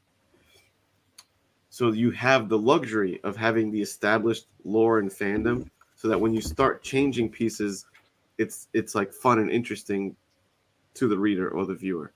Like there's no movies, like there's not enough I don't know if there's enough. Well, maybe Star Wars is not a good example, but most movies, there's not enough lore behind them and time spent reading their normal versions that you can then subvert the expectations and twist it. It's a real comic booky thing. And I just think that's really cool. It's like comic books is one of the most nimble mediums because of that. You can just pivot and do a little 6-issue story arc of what if Superman was a Russian, landed in Russia? What if we fast forward 2099? What does it look like in the future? And because you have all that rich history behind it, you can do that. So that's what I like about it. The execution obviously is a separate subject because other than Spidey 2099, none of it really endured, and I don't think people really are interested in seeing any of it come back. But as a concept, I liked it. As far as the angle they took on Doom, they just kind of like transported, because a lot of other ones just introduce new characters, like that Spider-Man is not Peter Parker. The X-Men certainly are not any even whiff of the original X-Men. But this one is Victor Von Doom transported to the future, which I think actually is the way to go, because it just wouldn't, if you put some other dude to be Doom, like to take the mantle of Doom, I'm not sure it would work the same way. I mean, maybe if he was like a citizen of Latveria who idolized Doom on his or something, maybe that could be interesting. But I could see why they just transported Doom to the future. That, I guess that makes sense. And in positioning him as almost like the freedom fighter to take back the original Latveria from these future entities, I think is concept-wise a good way to go into this. So, execution aside and all that, I like 2099 as a concept, and I pretty much like how they're going into how they treated Doom. Just the fact that they picked Doom as one of the, half dozen. That's limited real estate, and they went with Doom. They didn't have to do that. I thought it was an interesting pick to go with a villain and make it at the forefront. So, I mean, I'm just gonna go high marks on the concept as far as I see it. Like, I would say a 4.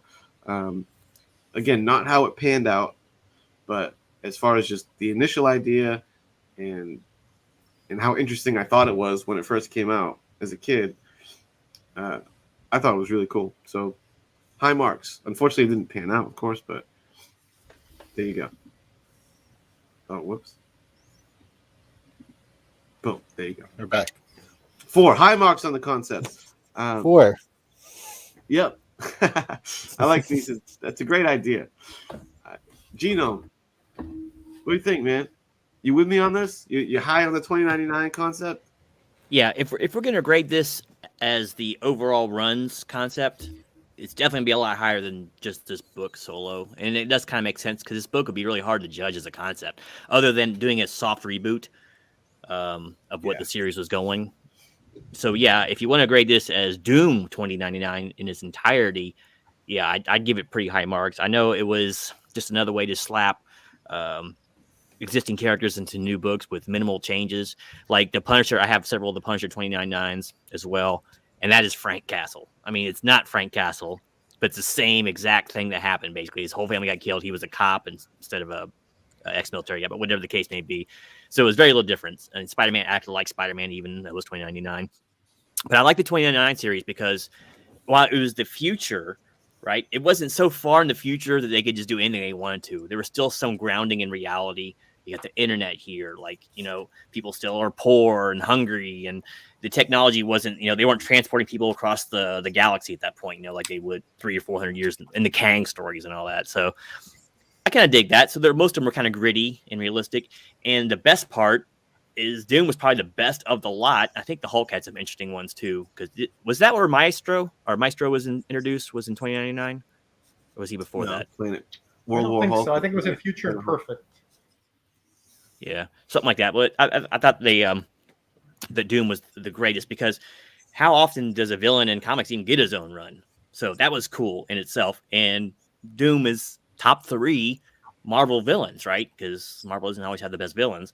So took a cool character and took the character, the actual Victor Von Doom. I haven't got enough through the series yet to know why his face wasn't like messed up in the future, but I'm sure they'll get into that.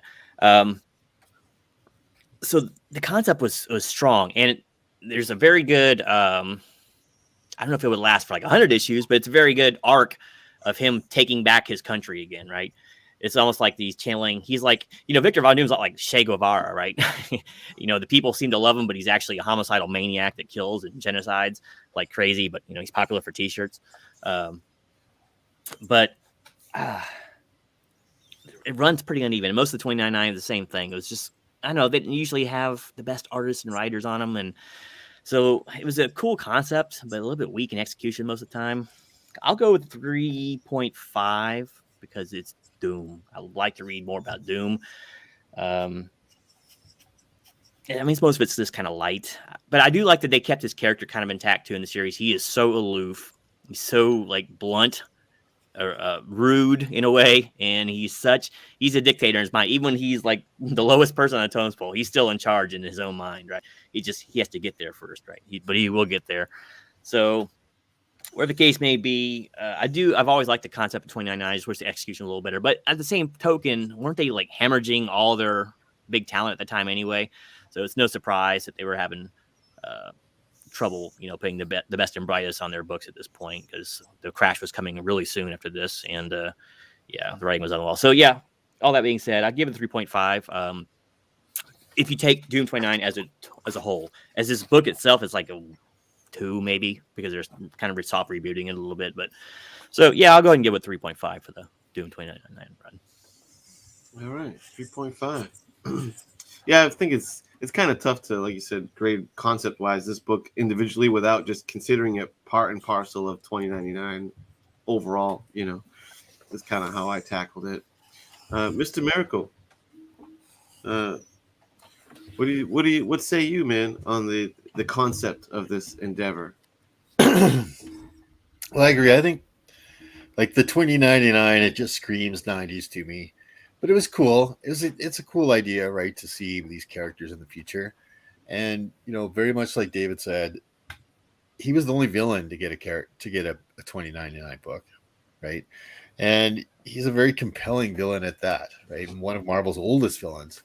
And I thought it was a good concept, right? I think Doom is good on it, but there's certain things about it that I don't appreciate the way they change certain things. I mean, like you said, a lot of those other guys, Spider-Man 2099 is Miguel Torres, right? Is that right? Miguel something? Yeah, somebody. Miguel something. Yeah. Yeah, I'm sorry, I can't remember his name. But so he's a completely different guy, and Punisher was a completely different guy and stuff. But there's only one Doom, right? There's only one. You can't slide anybody else into that character slot. Doom is Doom. He's indomitable. He's the guy who outwilled the Beyonder. You know what I mean? Like, he's Doom. You can't replace him. So that was good. But it does kind of like, I get it. So here's a book now. You don't really have to make up a bunch of characters and stuff. You just got to follow this guy. What he would do if he had more advanced technology, right? Which is basically a Kang kind of vibe to him and stuff.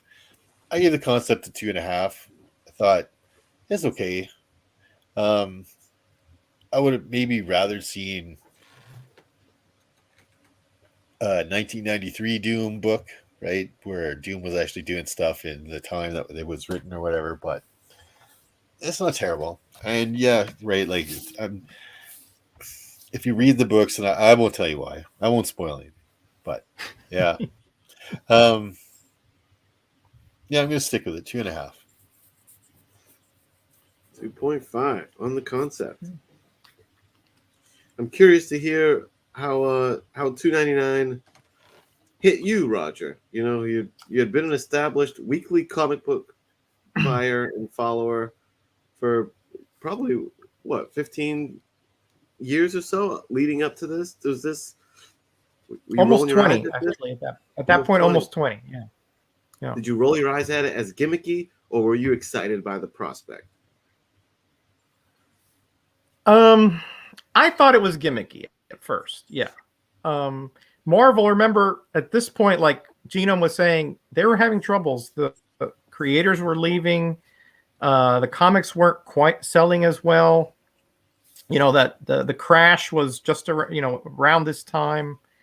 So, they had to come up with some concept that maybe could jumpstart them. And okay, I'm not going to get it. You guys looked at that angle. I didn't look at that angle for this. I tried to look at the concept just for this comic here, right?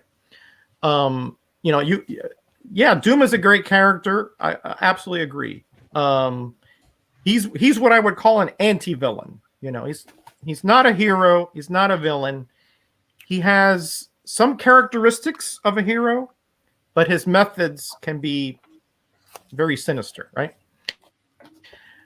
But that didn't come across to me here. It was so little about him in this comic that I had to really dig and read between the lines and make inferences and deductions about his motivations here. And he didn't really seem very doomish to me, except for one time where he said, well, when the next crew come with my credentials, do not greet them at gunpoint. That was about as threatening as he got in this comic. He didn't seem to be very dictatorial. He was more like aloof and just concentrated on some other plot that he's got, some bigger fish he wants to fry. Everything else you lackeys can take care of. That was kind of the vibe I got here. And, I get it, right? But to me, the concept would have been better if we would have had something that was different, that he was trying to accomplish. The same kind of plot played out in the Fantastic Four about 10 years before, when Reed Richards defeated him. Latveria was taken over by another dictator, and ultimately he came back and got his throne and had to clean up the mess. Okay. This is different because it has a different, time frame, of course, but the plot is essentially the same. And I don't know what happened afterwards, so I may be misspeaking here, but to me, it didn't seem like anything kind of a creative concept here. It seemed like I've read this kind of story before, but in more detail. This one was just it was so vague, that I really couldn't give a good grade on the concept, because I don't know really what I'm conceptualizing here. Okay. And I know you're not supposed to use that in a definition, but so to me, it was lackluster concept. And again, I'm only grading it on this issue, right? If you want me to grade the whole 2099 universe, the grade will be a little higher. But on this issue itself, I was not impressed with the concept as presented here, right? I wish that there was something more different about this Doom, or there was another situation that was clearer. Obviously he's got some machinations for the U.S. and for Latveria. I just don't know what they are, and it's not clear based on the evidence before me, except that the lackeys here are the ones that are in focus. And when I read a comic, I think we all said this during the story, I want it to be about Doom. I don't want it to be about some documentary, of what his lackeys were up to, that taking care of, street crime and taking care of, what the police force is doing. Sorry, but that's just not what I'm reading the concept here for. So I gave it a 2. Only because I see the potential, again, reading between the lines and taking the inferences. But again, I don't want to really have to work that hard to ferret out a concept.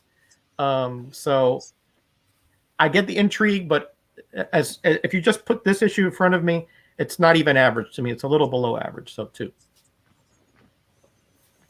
You heard it here first. Nothing more than a lackey documentary, this book is. Thanks. Very nice. Chat, why don't, if you would like to share your concept grade, go ahead and throw that in the chat. And as you do, I think we're going to just proceed through and just kind of lightning round our overall. I mean, we really, I think, gave, as we do here on Grader'S Notes, gave a pretty in-depth analysis on our thoughts and what we think of this book. So I think you probably have a good idea of that. But why don't we stamp an overall, the sum of the parts, stamp a final grade on it. I guess I'll start this party off too. It was, why don't I, a little prompt in the chat to grade the concept. What was the highest grade on the me? 4, because I graded on a curve. I kind of cheated. And the lowest concept grade was 2. Roger with a 2. Mm-hmm. Okay. high marks on the cover. I think that's my highest grade is definitely the cover. That thing is pretty sweet. The story writing, Warren Ellis did his thing, but he could have got to the point. No more Doom, I think, was the headline. The art was a bumpy ride, man. This guy, what's his name again? Roderick. Pat Broderick. Yeah. Pat Broderick. He's got some nerve. So we got the art with lower marks and the concept. I think the overall idea, the party invitation was cool. The party itself wasn't as rocking, but the invitation was slamming. So overall, I think it really makes it land above average because the cover and the concept really are bringing it upward. So I'm gonna stamp a 3 on this because granted, the 2s that got high marks, cover and concept. Notice neither of those 2 are like the real meat of the book. Those are kind of the fringe grades, but the bulk of it is too low for me to give it higher than that. So 3. 3 it is. Look at David's comment. That might sum up this show in a lot of ways. Yeah. Yeah. That was a good one. Okay. Genome, stamp that overall grade on this baby.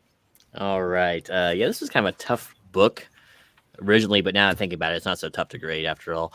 For the cover, easily my highest grade of the night. I gave it a 4. It's pretty awesome. Simplistic, but still, it's a cool pose, and I admire that. I'm trying to remember the order we went in. Story, I gave it a 2.5. There's a little bit of world building there, which is cool, but very Doc Samson-ish, get out of Doom's book, Fortune. I don't know. It's cool that he has like a lieutenant like that who's like a Romanian gypsy clan member of his or whatever who reads tarot cards too.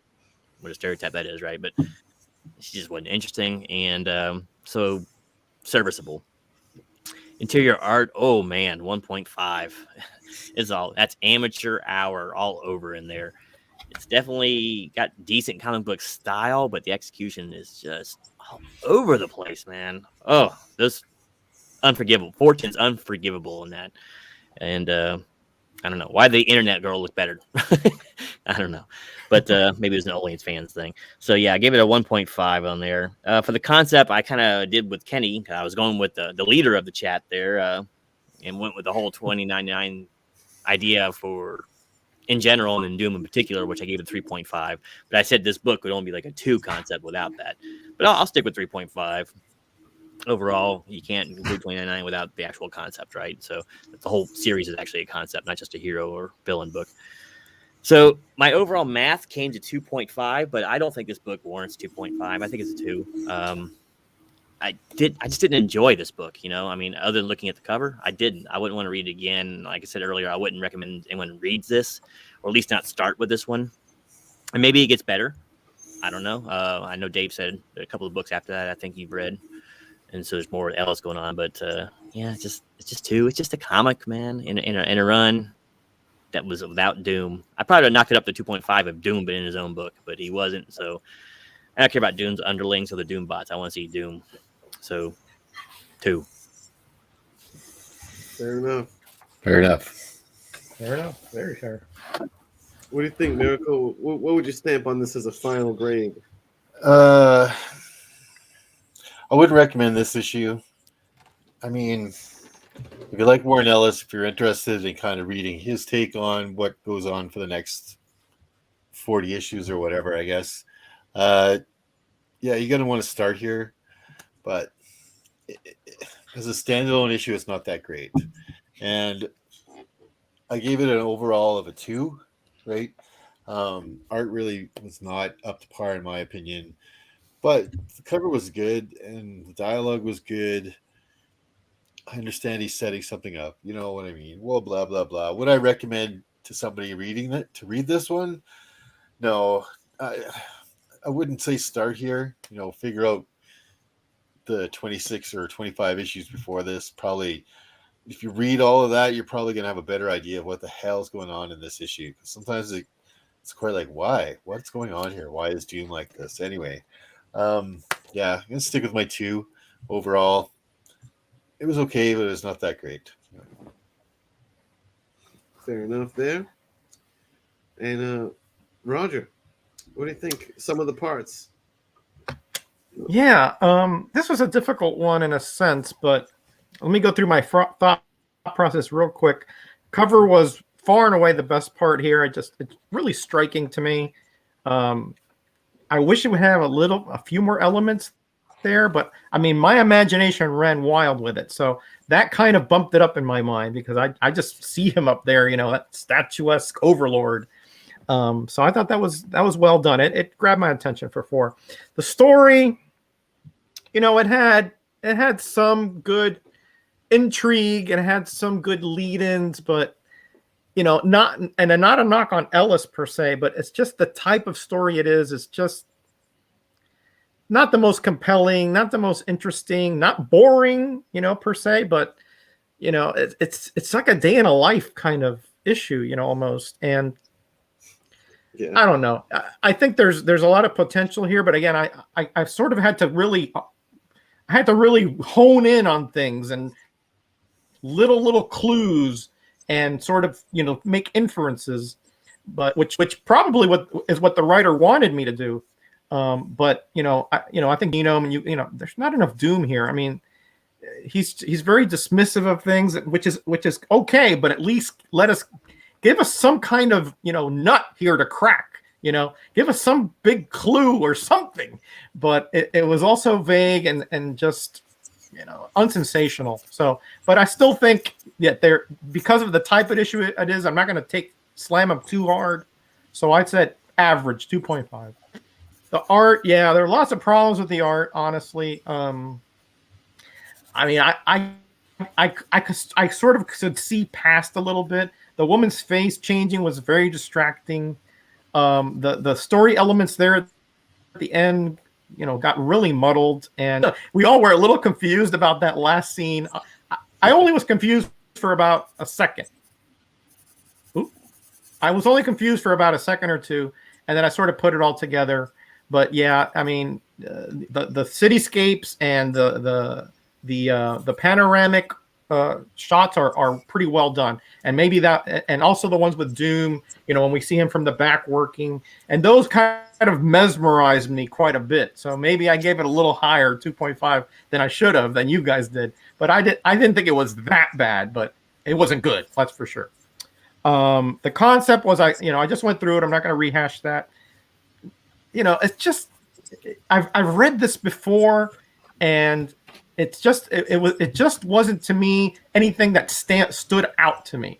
It just was just not even there for me to conceptualize. So I'm more confused than anything. But because of that, I can't even give it an average grade 2.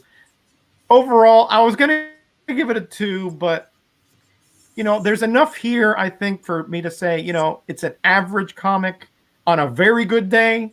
And because that cover, is so striking, that kind of elevated it. I usually don't give the cover much weight, but in this one, it was the highest grade. I give it a little more weight. So I said 2.5. Average comic, barely.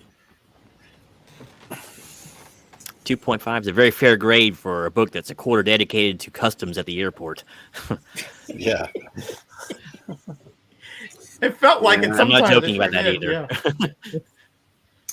Had potential, there's the building blocks were there that it could have been cooler than it was, unfortunately. I did like the idea of like the floating pollution scrubbers. That was kind of a cool notion. It like simultaneously scrubbed the pollution out of the air, the water, and the ozone, and rebuilt the ozone. It's pretty cool, actually. It was ridiculous. Wakandan technology. It was Wakandan technology. Yeah, ahead of the time. They were green before it was cool. So, what was the average for the chat? Let's see. Mags Musing gave it a 3. Super Russ gave it a 3. Biggie gave it a 1.5, but he gave my X-Men 40 a 4.5. Thank you, sir. With Solomon Grundy. Yeah, Biggie is in there talking about getting books and all this. He's too much. Jay Hood with the 1.5 hammer on the concept. Joey Baggs 2.5. Mag Musing with the 3. You already had a 3. Twice. Hold on there, Bill. Mm-hmm. Well, he's thinking about his Instagram post where he's always doing 2 of the same book, we. That's right. The reflection covers, yeah. Mm-hmm. I feel like this is the 2020 election all over. Mail-in ballots, double voting. I know. Where's the hanging chads next? We'll go back to Gore Bush. Florida calls it. Right. I'm about to storm the Capitol on your ass, Bill. Jackson 2.5. So sorry, I wasn't adding that along the way, but it's probably. Is that a hanging chad right there? Is that hanging chad? It's bent. Yeah, Does that count? It does. It votes a certain way too. Let me tell you. All right. Oh boy! So there you have it. Fun pick though. Doom 2099 issue 26 just got Grader'S notarized. Man, I'm kind of curious, Kenny. Where did you come up with the idea for this book anyway? I know we were talking about 2099, but a little bit before. But yeah, I don't know. I think it was 2000 Doom. I was going through because my first thought was let's just do Spider-Man, and then Genome shamed me for being such a basic guy. And I'm like, you know what? He's right. I don't want to be a lemming and go with the first one. What other 2099 book is interesting?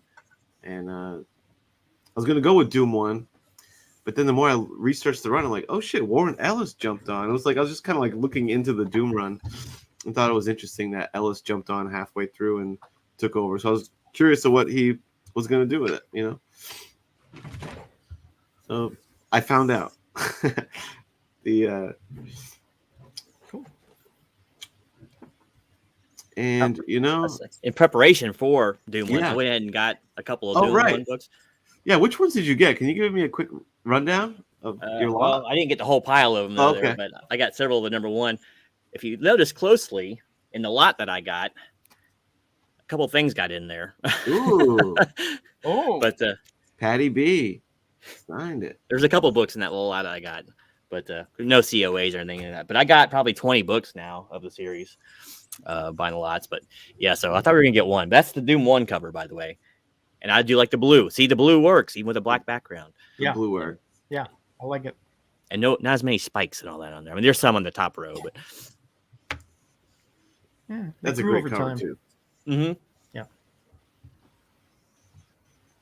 Miracle, did you draw something for us today? I did. Yeah, good call. Let's take Do we have a Doom 2099? Let's see. Oh, Hell yeah, that's how you do it. There's the stereotypical Doom pose. With a little nice more. nose. He's got the Ghost Rider shoulder pads. I couldn't do Iron Man in a blue cape. I just couldn't do it. yeah, and I like the what do you call that? The 2 discs with the chain in front there. Yeah, I forgot what you called that. Yeah, his cape clasper or something. Yeah, cape clasp. That's it. Yeah, I like that. Whatever. Really Yeah, good. I mean, really good. That's typical. Yeah, got the Road Warrior epileps too. That's kind of nice. that is awesome. Pauldrons. Hey, that's a good concept. Doom Road Warrior. I like it. The Road Warrior. Yeah. The Doom Warrior. Yeah, I like it. Yeah. Nobody will mess with him. He'll get all the gas. At least he's got a nose there. My gosh. And it looks organic, which is kind of cool. So Yeah, it looks like it's a little. mm-hmm. Yeah. Good stuff, Miracle. Good stuff. Yeah. Excellent. So why don't we let the so Space 1999. Do your homework, everyone. Check that out. And why don't we just do a quick rundown of what the members of the Grader'S Notes team have going on their channels. There's when we're not united here. Genome, what will be happening? What are you getting yourself into on Genome Presents or Genome Gaming YouTube channel? Well, I'll have probably a video going up. I got to finish editing it as soon as we get off of here. I probably have a video going up tonight having to do with the Marvel Strike Force game. But as far as the main channel, just my Friday night show for now. It's the only thing I'm really putting out on the main channel. So I do have a couple ideas for the future because I've been wanting to actually do another video for it. It's just I got to find the time. to actually get it done because everything I do always takes a while. So Do something with the drone. Do I'm something. going to. I got all kinds of cool ideas. It's just I need better weather, man. It's so freaking cold here. Yeah. But yeah, I'll be Drone doing free. some more drone stuff for sure. Mr. Miracle, the man with the largest following among us because of those sizzling speculation videos. I've been doing those for a long time. Yeah, One of the yeah, OG very speculators. Yeah, I've actually we been had- on hiatus for that for a while. Hmm. But I think this week might be the comeback. I think maybe tomorrow might be my first video in a little while. So. Is it Darkhawk? It is give us a not sneak Dark peek. Hawk. Oh, No, it won't be. I haven't even really. I got a huge stack now. I got to pick it out. Like I said, I kept buying undervalued books, but I just didn't do any videos for a little bit. Kind of when Grader'S Notes went on hiatus, I went on hiatus with that too. Just YouTube burnout's a real thing, man, and you gotta gotta take a break once in a while, right? Take a breath. So I just took the holidays, and I'll be coming back here with a new video right away. Nice. All right. The Grader'S Notes reunion might just be the fire he needed. There you go. where the Prozac And- has been missing from your veins. Yep. Yeah. Jump started Roger. the 5 undervalued. Who knew? Yeah. Roger has a wonderful channel with lots of great content. And what's anything on the horizon of note for you, Roger? Not much. I do have of course I don't think we're on this Monday night, but over in Bub's World now, Bub's World. Yeah. The No Faces chat, he upgraded from just comics to now World. He's like the YouTube Doctor Doom, he's up there. Yeah. But next Thursday, I'm going to have a special video out about the original adaptations that Marvel put out during the 70s of horror and mystery stories. I've been reading them, and I love classical literature and comics. So when that converges, it's just something I want to share because a lot of people don't know it's out there. They just think it's reprints or whatever. So I'm going to start that, and I have a few other things cooking, but I'll probably talk about that next Grader'S Notes. It won't be for a month or so. Very nice. As far as myself, I've been trying to, I've got 2 episodes in of a new series idea I had. Still have. I'm notorious for puttering out, and once I get a few episodes in, but I like the idea. I'm thinking of maybe just do 1 book per. I like it. I've been watching them, Kenny. I think they're really well done. I think you do a good job. If you want to know how I got as many guys as I got, consistency and just putting out videos, consistency, keeping the same concept. Right? Yeah, I think you got a winning concept there with that one. I appreciate that. I like it. And for those that don't know, the Banger Report, where we do a deep dive into a couple books that I feel like are not, on the hot list and stuff, and I go into what its significance value is, the maybe spec value. We look inside the book, believe it or not. We just don't flash covers. Go inside the book, show you what's happening, and then I like to get real into those numbers, brother. What's the GPA record? What's it? Common asking prices on eBay, sold prices on eBay, all that stuff. If it's a book you're thinking about getting, I'll give you the whole rundown. So yeah, check those out. There's 2 episodes up. I definitely have the books and a lot of the data already secured for the next episode. So keep an eye out for that. Content-wise, that might be, if I put together anything, it might be those. I think I'm starting to like the idea of pre-recorded. I think that might be a better fit for me. Just piece it together. And, at the end of this month, Biggie, maybe Biggie knows the date. It's the end of January, after a hiatus as well. I have to defend my rap battle championship title. Right. Long reigning rap champion. So that'll be going down on DJ Link's channel like in a week or two. It's gonna be on a Friday night, either next Friday or the one after. So that's what's happening with your 84 content. And shoot, man, this has been Grader'S Notes. It's been a good time. Good to see you guys, fellas. Good to get back in the saddle likewise. again. Woohoo! So giddy up, and with that, And thanks, chat, for hanging with us. Yeah, thanks. seriously, It's nice to see you guys too. Mm-hmm. Yeah, man. Been a while. We need you in this cold, deep, dark winter that we're dealing with up here. yeah. Yeah. Even if no one showed up, I'd probably still hang out and talk to you three guys, and just. Yeah. I'm glad a few people showed Right. up. That's right. It's always Get good your to watch have hours more up, of it. if nothing else.